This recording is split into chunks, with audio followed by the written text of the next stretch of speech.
नमस्कार दोस्तों। यूं तो मैं करीब करीब 102 दिनों से किसानों की कहानियां, किसान आंदोलन से जुड़े किरदारों की बातें, उनकी समस्याएं, उनकी मुश्किलें और आंदोलन से जुड़े अलग अलग पहलुओं के बारे में आपको बताता रहूं। लेकिन अभी जहां मैं हूं, मेरे पीछे जितने लोग बैठे हैं, ये सब लोग एक कहानी के किरदार हैं। कहानी यूं कि सब एक परिवार का हिस्सा है, 3 जनरेशन के सदस्य हैं, 3 पीढ़ियां एक साथ। और मैं अभी हूं टिकरी बॉर्डर पर। यहां मेरे पीछे ये परिवार है और ये जो लंबी सी ट्रॉली देख रहे हैं, जिन्हें ये लोग ट्रॉला बोलते हैं, ये इनका अस्थाई टेम्पररी घर है। और इसके पीछे जो ये प्लास्टिक पॉलीथीन से ढका हुआ हिस्सा, ये इनका किचन है। तो अब इनसे मैं बात करूंगा, इनसे परिचय भी कराऊंगा। और सड़क के किनारे आप देख रहे हैं, ट्रैफिक वाली सड़क है। यहाँ ये लोग कितने दिनों से बैठे हैं, 3 पीढ़ियाँ क्यों हैं, क्या मकसद है, इसका अंदाजा आपको लग चुका होगा, क्योंकि ये सब किसान आंदोलन का हिस्सा है। कितने लोग हैं पहले गिन लेते हैं, फिर बात करते हैं। 1 2 3 4 5 6 7 8 9 10, यहाँ से रहिए, 11 12 13 14 15 16 17 18 19, ये 19 लोग एक परिवार के हैं। और जो मुझे बताया गया, चूंकि मैं इधर से गुजर रहा था, जब टिकरी बॉर्डर के इस रास्ते से, ये बहादुरगढ़ का पकौड़ा चौक है, गुजर रहा था, तो बताया कि एक बड़ा परिवार यहाँ रह रहा है। तो मुझे बताया गया कि ये परिवार के मुखिया है। तो पहले अपने बारे में बताएं, क्या शुभ नाम है और क्या परिचय है? मेरा नाम चौधरी प्राणनाथ है जी। हम फाजिलका से आए हैं। और ये जो कानून आए, खेती कानून, इनके विरोध में हमें यहाँ 2 महीने हो गए जी लगातार। कुछ दिन 4-5 दिन में वापस जाना पड़ा। मेरी दोती की शादी थी, वहाँ मेरी प्रेजेंस जरूरी थी, अदरवाइज मैं यहीं रहा, मेरा परिवार भी तकरीबन यहीं रहा। अच्छा, तो प्राणनाथ बताया नाम आपने। प्राणनाथ जी हैं, और मुझे जो बताया गया, ये प्राणनाथ जी के बेटे हैं और ये प्राणनाथ जी के पोते हैं। तो ये पिता, इनके बेटे 3 पीढ़ियाँ एक साथ, और उसके बाद बाकी महिलाएं। सबसे परिचय करा तो छोटे छोटे बच्चे बहुत हंस रहे हो बेटा, आपको बहुत हंसी आ रही है, आप क्यों हो यहाँ बैठे हुए? पोती है आपकी, ये इनकी ग्रैंड डॉटर है। क्यों हंसी आ रही? वैसे ही हंसी आ रही है। तो अब ये बताओ थोड़ा अपने बैकग्राउंड के। आप 2 बच्चे भी हैं, ये 2 बेटियां हैं। ये कौन हुई आपकी? ये दोती है, बेटी की बेटी है। अच्छा, बेटी की बेटी। हम लोग बिहार में इसको नतनी बोलते हैं। अच्छा, वो सिस्टर, वो आपकी सिस्टर है। मतलब आपकी ये बेटी भी है, ये बेटे भी हैं, इनके बच्चे भी हैं और बेटी की बेटियां भी हैं। तो सबको समेट कर यहाँ क्यों ले आए प्राणनाथ जी आप? देखो जी, ये तो क्या बताऊं आपको कि इस संकट की घड़ी में मैं समझता हूं, 26 जनवरी को जब यहाँ से कूच हुआ तो मैंने कहा था कि मैं जाऊंगा। 26 नवंबर सर। 26 जनवरी को जब यहाँ हमारा इकट्ठ था तो जाने लगे, तो मैं उस दिन की बात कर रहा हूँ, 26 जनवरी की। तो मैंने कहा मैं जाऊंगा। इससे छोटा मेरा लड़का वो भी यहीं था, मेरे 2 दोते भी यहीं थे। ये कहते आप पापा जी यहाँ ठहरो, आपकी उम्र ज़्यादा है, आपको सांस ना फूले आपकी, वहाँ धुआं होगा जब गोले चलेंगे। तो मैंने कहा अगर शहादत हो तो सबसे पहले मेरे परिवार की होनी चाहिए, इसलिए यहाँ है। क्योंकि आप पूरे परिवार के साथ यहाँ बैठे हो, पहले थोड़ा अपने बारे में आप बताइए कि आपका बैकग्राउंड क्या है, कितनी खेती करते हैं, उसके बारे में थोड़ा बताइए। देखो जी, फाजिलका के पास हमारा गांव है गुबाया, वहाँ हमारी खेती है जी। तो खेती ठीक है, हमारे पास ज़मीन, अच्छा गुजारा है हमारा। और मैंने 1968 में ग्रेजुएशन की थी, तो मेरी सिलेक्शन से इधर फ्लाइंग में, तो मैं वहाँ रहा। लेकिन मिस फॉर्चून मेरे को वापस आना पड़ा, क्योंकि मैं अकेला था, मेरी बहनें थी और मेरे को फौज की नौकरी का ही शौक़ था। तो वापस आया, फिर खेती करने लगे। जब मशीनरी नहीं थी, पशुओं से खेती होती थी, उसके बाद ट्रैक्टर आ गए, तो फिर मेरे को पढ़ने का टाइम मिलता गया। And my all life passed in library. और आप क्या करते हो? सर एग्रीकल्चर करते खेती करते हो? किस चीज़ की खेती करते हो? सर एक खेती आपने जो 2.5 फसलें होती है, गेहूं की और डेयरी की, दोनों करते और आप मैं स्टडी करता हूँ। किस चीज़ की? Masters history. और आप? +1 मेडिकल। मेडिकल की पढ़ाई कर रहे हो? आप तो बच्चे लग रहे हो, मैं तो 10th समझ रहा था। नहीं सर, +1। और आप? मैं 10th हूँ। आप 10th। तो एक्चुअली आप 10th में हो और ये मेडिकल में, दोनों बराबर लग रहे हो। दोनों सिस्टर हो? सर बुआ जी की लड़की। बुआ जी की लड़की तो सिस्टर ही हुई। और आपका परिचय? मैं एडवोकेट हूँ जी। आप एडवोकेट हो। तो आपकी फैमिली में तो सब हैं, मेडिकल में भी एडवोकेट भी हैं और उसके बाद एग्रीकल्चर भी है। और आप, ये आपके ब्रदर हैं? हाँ जी, मैं और ये कौन हुई? मेरी बहन है। आपकी सिस्टर हैं और ये आपकी साली हैं और ये हो गई आपकी सिस्टर। आपकी वाइफ?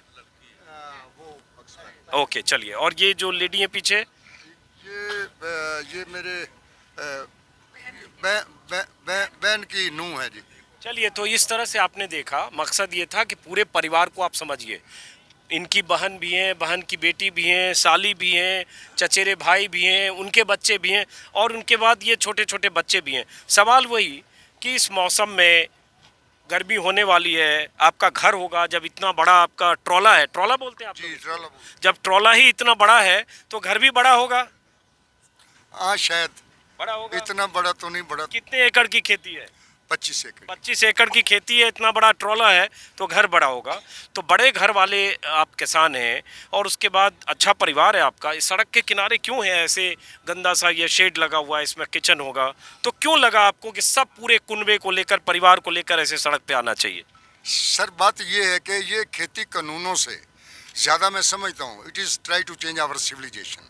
ये हमारा सभ्याचार बदलने की कोशिश है जो हमें कतई मंजूर नहीं है, क्योंकि हम स्लेवरी सिस्टम की ओर बढ़ जाएंगे। 2 मंडियां होगी, एक माल की मंडी होगी, एक मजदूर की मंडी होगी, तो वो हम देखना नहीं चाहते। और मैं समझता हूँ कि भगवान कृपा करें कि हमारे पे हाथ रखें सर पे कि हम वो सिचुएशन जो है उसके आने से पहले पहले इनको मजबूर कर दें कि ये जो है ना, ये हमारा जिस कल्चर से हम जुड़े हुए हैं उसी कल्चर में हम रहना चाहते हैं। इसलिए अच्छा ये बताओ बच्चों, आप कितने दिन से हो दोनों बच्चे यहाँ? हमें 4-5 डेज हो गए यहाँ। अच्छा आपको? हाँ सेम ही है, इकट्ठे। तो आप लोग यहाँ क्यों, सड़क के किनारे, यहाँ आप घर में क्यों नहीं है, यहाँ क्यों आ गए? क्योंकि खेती पे ही हमारा फ्यूचर मतलब टिका है आगे। हमें अपने फ्यूचर के लिए भी देखना है, क्योंकि हमारे बैकग्राउंड में भी सभी खेती से आ रहे हैं। सो अगर आगे एग्रीकल्चर ही नहीं होगा तो फिर हम आगे कैसे बढ़ेंगे? क्योंकि हम अच्छे स्कूल में स्टडी करते हैं, अगर पैसा ही नहीं होगा तो फिर हम कैसे करेंगे? फिर नहीं, लेकिन एग्रीकल्चर नहीं होगा ऐसा तो सरकार नहीं कह रही है। एक कानून ला रही है जिसमें कह रही है कि प्राइवेट मंडी भी होगी, एपीएमसी मंडी पहले से है।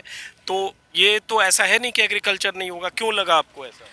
ये देखिए, ये तो बोल रहे हैं कि प्राइवेट मंडी नहीं होगा, प्राइवेट मंडी होगी, पर इसमें हमें उतना नहीं होगा ना फ़ायदा जितना वो बोल रहे हैं। क्योंकि धीरे धीरे से वो अपनी प्राइवेट मंडी वो हमें बोलेंगे कि ये वाली सीड्स लगाओ, ये करो, ये वो करो, तो फिर उसमें हमें इतना फ़ायदा नहीं होगा ना जितना हमें अब हो रहा है। हाँ, तो थोड़ी थोड़ी समझ है, लेकिन समझ ये है जो प्राइवेटाइजेशन के जो खतरे हैं, निजीकरण के खतरे हैं, कॉन्ट्रैक्ट फार्मिंग के खतरे हैं, उन खतरों की तरफ बच्ची इशारा कर रही है। लेकिन हाँ, चूंकि परिवार के साथ है, किसी को थोड़ी समझ है, किसी को लगता है कि मेरे दादा या मेरे फादर यहाँ हैं, उसके साथ हिस्सा बनकर है। वकील साहब आप यहाँ क्यों हैं? सर एक्चुअली मैंने ना एक सबसे पहले तो ये है कि जब इन्होंने कहा कि ये लॉ पास कर दिया, लॉ पास करने के बाद ये नहीं देखा कि लॉ में इन्होंने लिखा क्या क्या। जैसे ये मंडीकरण प्राइवेट मंडी, मेरे पास आज पैसा है, मैं कुछ भी कर सकता हूँ, मैं किसी की फसल खरीद भी सकता हूँ, कुछ भी कर सकता हूँ, स्टोर कर लूँगा। अगर जब सेल करने की बारी आएगी तो वो दाम भी मेरा होगा, काम भी मेरा होगा। तो इसके लिए जो गरीब मजदूर है, जो खेती करता है, हमारे साथ पता नहीं कितने लोग खेती करते होंगे जो जिनका घर हमारे घर से ही चलता है, तो इसके लिए हम यहाँ बैठे हैं। उनमें से भी हमारे यहाँ साथ देने के लिए बहुत से लोग आते हैं जाते हैं, तो इसलिए बारी बारी से सभी। लेकिन मेरे को 2 महीने हो गए, मैं यही हूँ, मैं नहीं। 2 महीने हो गए यही हैं और महिलाएं भी बैठी हैं। तो यहाँ तो आपसे भी सवाल पूछता हूँ, अच्छा खासा घर छोड़कर ये ट्रॉला में और ऐसे ये धूल वाले किचन में, और पता नहीं क्या खाना बनता होगा, क्या खाती होंगी, क्यों ऐसे यहाँ लगा कि बैठना चाहिए यहाँ? और बच्चे भी छोटे छोटे हैं, ये बच्ची हंस भी रही है। मुझे बहुत मज़ा आ रहा है तुमको यहाँ सड़क के किनारे। हाँ जी, हम आंदोलन में आए हैं, हम अपने परिवार के साथ हैं। परिवार के साथ हैं। अब ये बताइए प्राणनाथ जी आप, कि अब तक की जो स्थिति है, और ये सवाल मैं बार बार पूछता हूँ चूँकि उसी से किसी का हौसला इस आंदोलन में कितने लंबे समय तक डट सकते हैं, वो किसी के भीतर अगर है वो जज्बा, उसका भी पता उसी सवाल से चलता है। इसलिए बार बार पूछता हूँ कि कुछ नहीं पता कि कितने दिन बैठना होगा। जाड़ा काट लिया लोगों ने, जाड़ा काटना फिर भी मुश्किल थी, लेकिन अलाव जलाया, ठंड से बचने के इंतजाम किए, कंबल था। गर्मी में भी मैं देख रहा हूँ यहाँ से 10-12 किलोमीटर में घूम चुका, लोग ऐसे इंतजाम कर रहे हैं, कूलर पंखे भी लगा रहे हैं। लेकिन फिर भी सड़क है, और इस आंदोलन का कुछ नहीं पता कि सरकार ये मांग कब मानेगी। हो सकता है एकदम 6 महीने 8 महीने भी ना माने, क्योंकि साफ सरकार की तरफ से कहा जा चुका है कि हम प्रस्ताव जो दे चुके, कानून वापसी नहीं हो सकती।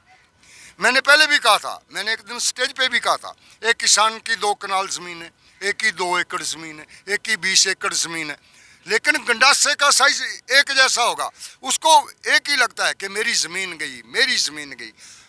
वो उससे उसका मोह है, एक ज़मीन से लगाव है एक, क्योंकि हमारे पुरखों का ये है सिस्टम।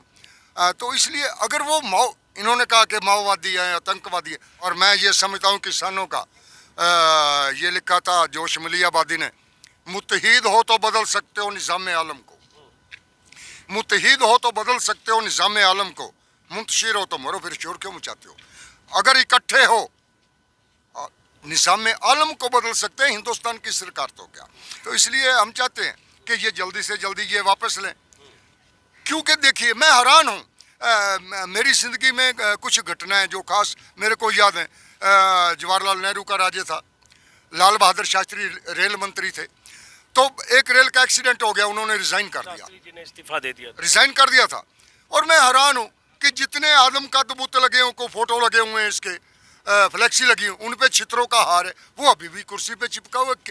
क्या ये सिर्फ एक, मैं समझता हूँ कि एक पागलपन है, ये तो हिंदुस्तान का खून ही नहीं है। मेरे को ऐसा लगता है कि हिंदुस्तानी खून तो ये बर्दाश्त ही नहीं कर सकता। अब ये बताइए, यहाँ बहुत सारी, इस बीच चूंकि मैं बात कर रहा था तो बहुत सारी महिलाएं भी यहाँ जुट गई। ये सब जो बसंती कलर के इसको क्या बोलते हैं, जो आपने चुनरी क्या बोले, दुपट्टा, चुन्नी, हाँ, बसंती चुन्नी वाली जो महिलाएं हैं, ये जोगिंदर सिंह उग्राहा जो किसान नेता हैं उनके संगठन से जुड़ी हैं।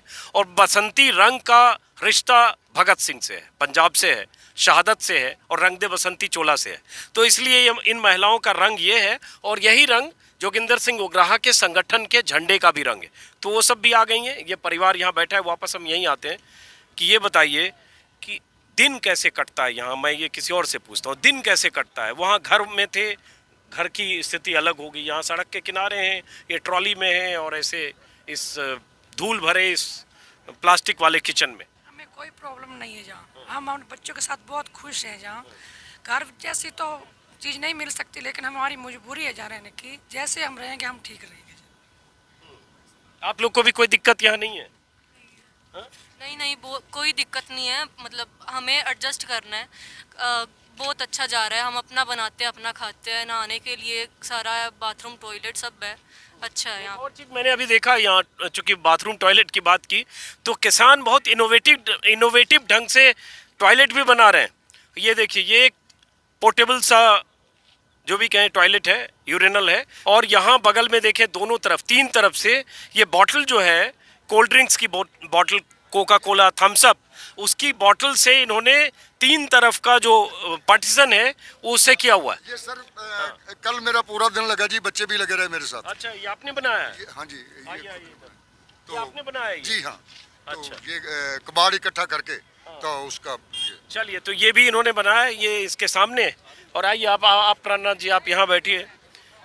अब ये 3 बच्चे छोटे छोटे हैं, एक हेल्थ के पॉइंट ऑफ व्यू से सड़क के किनारे चुके हैं, ऐसा खाना बन रहा है। ये सब भी तो कभी चिंता हो सकती है कि परिवार के सब लोग हैं, गर्मी है, मौसम की मार हो सकती है, उसमें बच्चों को परेशानी नहीं लग रही है?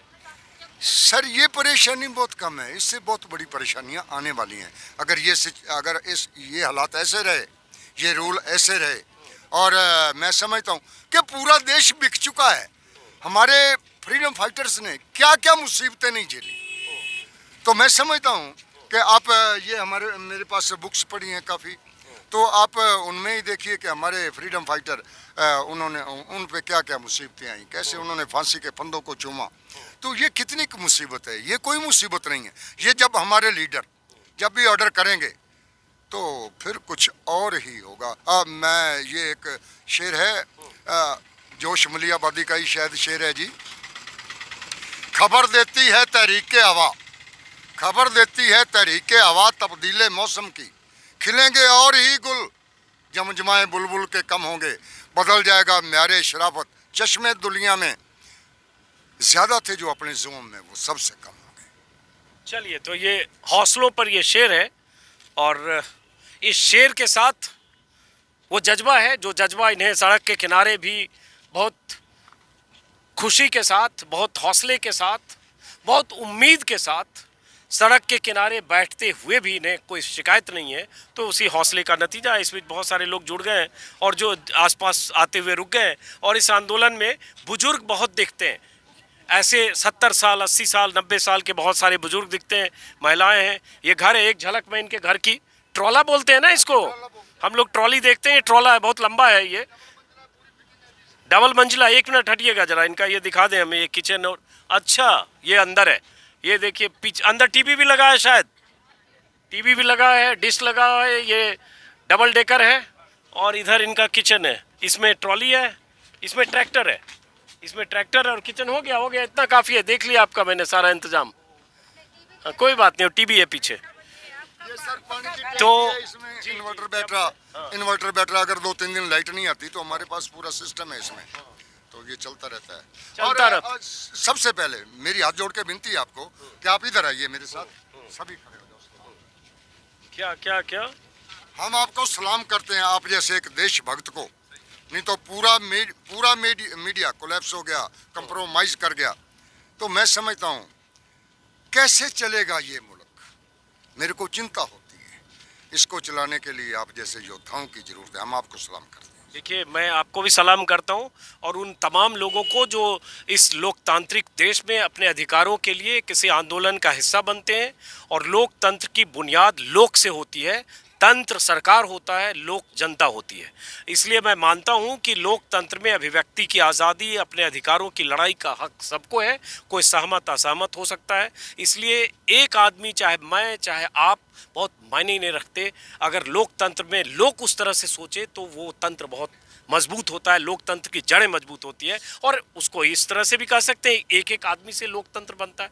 तो इसलिए मैं तो मीडिया के एक मामूली किरदार के तौर पर अपनी भूमिका निभाना चाहता हूँ, वही निभा रहा हूँ। और ये सच है कि इस दौर में जब मीडिया की भूमिका सरकार के फैसलों की आलोचना करना होना चाहिए, जब मीडिया की भूमिका सरकार से सवाल पूछने की होनी चाहिए, तब मीडिया के साथी किसानों से सवाल पूछते हैं, किसानों को कटघरे में खड़ा करते हैं, किसानों को तमाम तरह की उपाधियों से नवाजते हैं, खालिस्तानी, चीनी एजेंट, न जाने क्या क्या कहते हैं। और ये देखिए, इनका घर है, अपना खाना बनाते हैं, वो खाते हैं। इसके पीछे न चीन है, न पाकिस्तान है, न खालिस्तान है, न विदेशी फंडिंग है, कुछ नहीं है। लेकिन फिर भी उन आँखों पर पर्दा है जो इन्हें किसान के तौर पर और एक भारत के नागरिक के तौर पर, जिम्मेदार नागरिक के तौर पर, जो अपने अधिकारों के लिए, अपने हक हुकूक की लड़ाई के लिए सड़क पर बैठा है, ये मानने को भी तैयार नहीं है। और इसलिए इस आंदोलन को डिस्क्रेडिट करने की हज़ार कोशिशें हुई, लेकिन आंदोलन के आज 105 दिन हो रहे हैं। अब ये अंजाम क्या होगा, ये आंदोलनकारी अगर आंदोलन ऐसे करते रहेंगे, इनके हौसले पर निर्भर करेगा। और सरकार की जिद कभी इस तरफ होती है कि इनकी बात सुने और उसके बाद कोई रास्ता निकालें। ये सरकार और आंदोलनकारी के बीच है। हमारी भूमिका एक मीडिया के तौर पर है कि अगर कोई आंदोलन हो रहा है, उनकी कोई मांग है, उनकी कोई आवाज़ है, वो आवाज़ दुनिया के सामने पहुँचे, उस आवाज़ को दबाया ना जाए, उस आवाज़ को नज़रअंदाज न किया जाए। मैं समझता हूँ मैं अपनी यही न्यूनतम भूमिका निभाने की कोशिश करता हूँ। बहुत बहुत शुक्रिया आप सबका, बहुत बहुत शुक्रिया, बहुत बहुत शुक्रिया आप सबका।